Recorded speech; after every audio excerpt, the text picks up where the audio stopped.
வெங்காய chutney one of my favourite from childhood. First எண்ணெய் ஊற்றிக்கோங்க. ஒரு கைப்பிடி அளவு கடலைப்பருப்பு உளுத்தம் பருப்பு போட்டுட்டு கடுகு போட்டு பொரிய விடுங்க. அது நல்லா பொரிஞ்ச அப்புறம் காஞ்ச மிளகாய் போட்டுக்கோங்க. ஒரு 4-5 பச்சை மிளகாய் ஆட் பண்ணலாம். அப்புறம் ஆனியன் வந்து ரொம்ப நல்லா பொடியாக நறுக்கணும்னு தேவையில்லை, பிகாஸ் அரைக்க தான் போகிறோம். அப்புறம் கல்லுப்பு, மஞ்சள் நிறையா சேர்த்துக்கோங்க, உடம்புக்கு ரொம்ப நல்லது. லைட்டாக வெல்லம் இல்லாட்டி நாட்டு சக்கரை ஆப்ஷனல் தான். போட்டு நல்லா கொஞ்சம் ட்ரான்ஸ்பரண்ட் ஆகிற வரைக்கும் லைட்டாக மீடியமாக ஃப்ரை பண்ணிவிட்டு கருவேப்பிலை, விச் இஸ் வெரி குட், நிறைய ஆட் பண்ணுங்கள். அப்புறம் தக்காளி வெங்காயம் ஈக்குவல் குவான்டிட்டியாக இருக்கலாம், இல்லாட்டி தக்காளி கொஞ்சம் அதிகமாக இருக்கலாம். புளிப்பு வேணும்னா லைட்டாக புளியும் ஆட் பண்ணிக்கோங்க. நான் அதில் மறந்துட்டேன், ஸோ லாஸ்ட்டாக ஆட் பண்ணேன். அப்புறம் தேங்காய், நிறைய கொத்தமல்லி, இது எல்லாத்தையும் போட்டு லைட்டாக ஃப்ரை பண்ணிட்டு ஆற விடலாமா.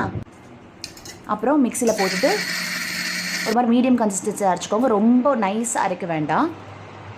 That's it, very simple and tasty. இதில் நிறைய இன்க்ரீடியன்ஸ் இருக்குது, அதனால் வெரி குட் ஃபார் ஹெல்த்.